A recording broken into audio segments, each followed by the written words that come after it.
If I win, I am going to instruct my Attorney General to get a special prosecutor to look into your situation, because there has never been so many lies, so much deception.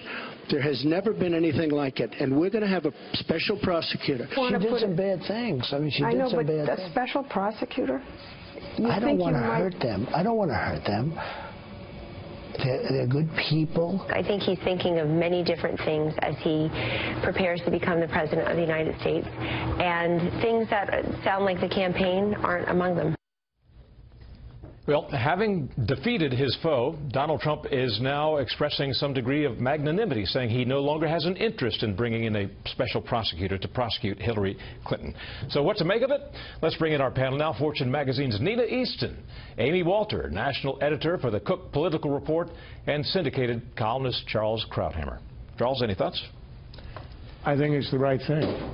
Procedurally, not quite, but this is the equivalent of him saying, issuing a pardon. And there are a lot of people who are saying, but what about justice here?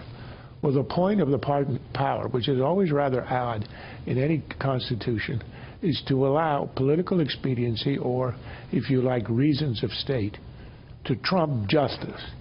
Obviously, if you're going to issue a pardon, you're going around justice, but you're saying some things for the country are more important, like the Nixon pardon.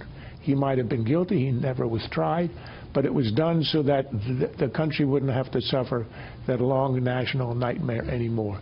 And it was the right thing to do, which I think many people today who objected at the time recognize. I think it's right to do it. You put that behind us.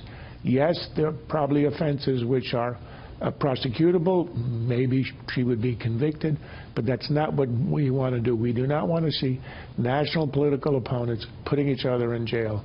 So even though procedurally he's not supposed to say this, because he's not the one who would decide whether there would be a special prosecutor, it's the equivalent of saying, when I'm sworn in, I would issue a pardon. And that's, I think, the right thing to do. Amy? Yeah, I agree that it is the right thing to do. At a time when you're a president-elect with a disapproval rating somewhere in the 50s, the idea of going after your opponent and really just sticking a finger in the eye of every person who supported her is not the best way to say, I'm going to bring this country together. We have a very polarized environment right now. So on that part, I think it's good. And I think Charles brings up another important point, which is it is still the Department of Justice who gets to make these decisions. If they do find something, it is not up to the president. It is up to the Department of Justice to make these decisions. I think what he was saying, and Kellyanne Conway made this point this morning pretty explicitly, what he was really saying was to members of Congress, don't use the time that we have now to wage a war on the Clintons. We have control of Congress. We have both branches. We have the White House. Let's work on a proactive agenda rather than spending it all back on the Clintons. And as you mentioned, the FBI investigation of the Clinton Foundation still exists. We've heard nothing to suggest that it does not. Yeah, it still exists, and there's no, there's, as you point out, procedurally, he can't politically influence the FBI in its investigations, but it was a good message to send, because it was keeping very much in his message of unity post-election. And I think we saw that message very much in the YouTube video when he talked about what he was going to do in his first 100 days. You didn't see, on immigration, for example, you didn't see a lot of talk about building a wall or even overturning those executive orders of President Obama's to keep young immigrants here who were here illegally, who came here as young people. We saw him talk about an investigation by the Department of Labor into abuses of the visa program that hurts American jobs. So everything about that was about saving American jobs, that YouTube video. And so I think he is very much keeping on theme with what he's trying to accomplish in bringing the country together. Ironically, by the way, if Hillary had won, she would be under investigation by the House, a Republican-controlled House, and I think we'd be seeing, attempts at impeachment probably a year from now. So it definitely has a different outcome this way. It's kind of interesting how things turn out. Couldn't you make a case, though, that today's announcement by Donald Trump basically is an indication that he was after a political prosecution and not a legal one during the campaign? Well, I think what it indicates is that he tends to say things provisionally. He says what he needs to say at the moment, if he's in the middle of a debate Or if he wants to rouse a crowd, he'll say lock her up, or he'll encourage lock her up, and he'll kind of smile and do it. But in the end, he tends to shift. I mean, look, we have seen lots of shifts on lots of issues. Today, waterboarding, I mean, there's a lot of stuff going on.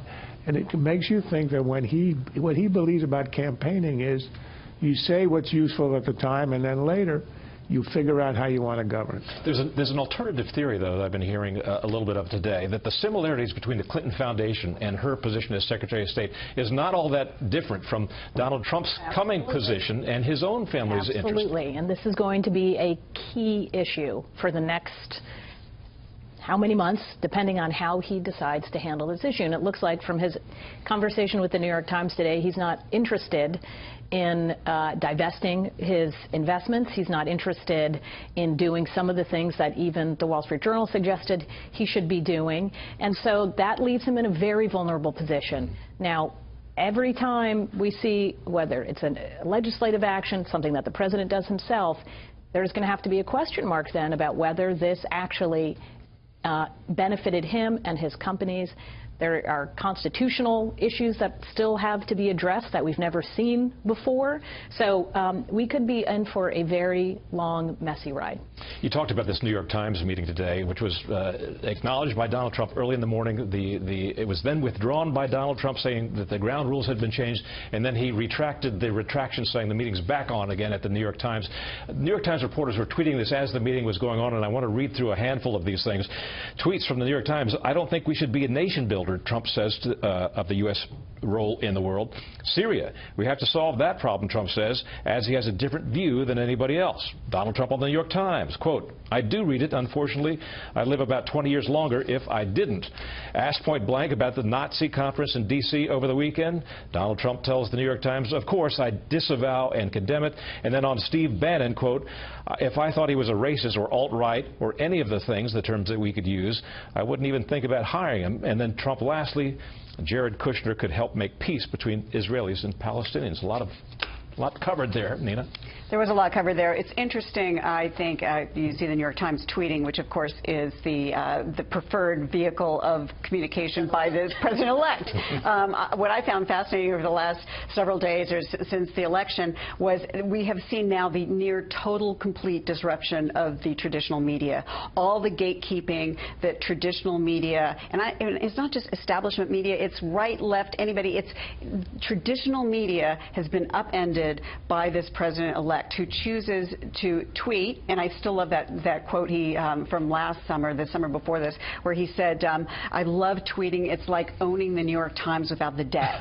You know, so he's communicating directly and when he doesn't hold a press conference to talk about his first 100 days, he puts it on YouTube. Right. He's figured out how to bypass the traditional media. All the news that's fit to print in 140 characters or less.